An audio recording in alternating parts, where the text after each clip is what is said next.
Good morning. My name is R. Gary Ram, and I'm a finalist this year in the Colorado Authors League Essay Division for an article that I wrote for Colorado Gardener magazine. And this is the late spring 2021 edition. The article that I wrote is called Starlings, Fascinating Garden Variety Dinosaurs. This was also a piece that I had the opportunity to illustrate as well. I do a lot of illustrating as well as writing. And so I hope you enjoy this reading this morning. Starlings, Fascinating Garden Variety Dinosaurs. My wife Sharon and I raised Shakespeare one spring in the 1980s. Shakespeare was a starling. I classified the project as research since I was writing a book called Dinosaurs in the Garden, and starlings, like all birds, can claim small theropod dinosaurs as their direct ancestors. Starlings are considered pests in the United States because they disrupt local ecosystems, collect in large raucous masses, and spread disease. Sound like any neighbors you know? Maybe that's why we love to hate them. However, in 1890 and 1891, an amateur ornithologist named Eugene Schieffelin thought he was honoring the bard by introducing to North America a bird mentioned in Henry IV, Part 1. In less than one long human lifetime, starlings spread from the eaves of the American Museum of Natural History to the West Coast. I suspect they visit your garden as they do mine. Even if you hate them for their ruthless usurpation of native birds, feel free to learn from them or even grudgingly admire their rugged adaptability. Starlings can fool you with their shifting appearance from youth to age and from one season to the next. Shakespeare started out mouse brown in color with a dark bill until his fall molt. Then new feathers emerged, tipped with white, giving him a speckled appearance. His bill turned yellow with a steel blue base. Females sport duller yellow bills that are pink at the base. Shakespeare, as a full adult, strutted about his cage, adorned with black feathers that shimmered with green and purple iridescence. One needs a permit or license to rehabilitate, hunt, or trap most birds in Colorado. I was able to raise Shakespeare from a hatchling because the Migratory Bird Treaty Act does not protect the likes of starlings, English sparrows, or pigeons.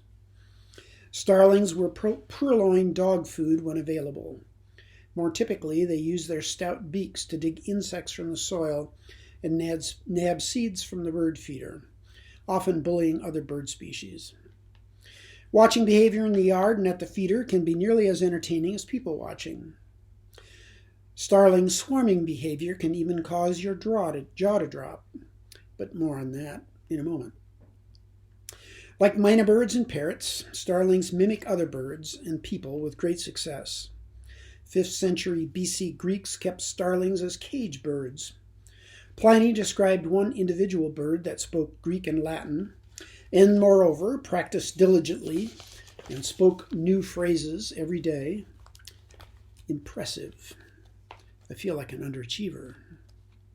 Here are some other behaviors one might note in the garden. Bill wipe. A starling rapidly and repeatedly wipes its bill on either side of a branch in a gesture of appeasement. Fly up. Two birds fly up while stabbing and kicking each other, usually while fighting over food. Sidling. One bird, usually male, moves sideways on a branch, forcing a competitor off the branch. Staring. Upright stance, crown feathers raised, two birds stare at each other. The one with an open beak and head held higher is more apprehensive. Wing flicking. Tips of wings are extended and rapidly flicked. And here in the article, you can see exactly what the position of a couple of birds are when they're creating these various calls and sounds. This may be associated with a squeal call or a mobbing call. And speaking of mobs, starlings seem to wear out their welcome quickly in human communities by roosting in enormous numbers, sometimes in flocks of 250,000 individuals. They aren't fussy about location. Stands of cattail, reed, and alder will do, as will those of pine, cedar, maple, and mixed deciduous trees. They may roost under bridges and on buildings. Moreover, if they like a spot, they may move in for years or even decades. At first blush, hanging around in large groups only appears to advertise a predator buffet, but the odds of a predator picking off any one individual is small. More bird ears elicit more alarm calls. Besides, if your prospective lunch has a few thousand close friends who are willing to defend her, you might consider dining elsewhere.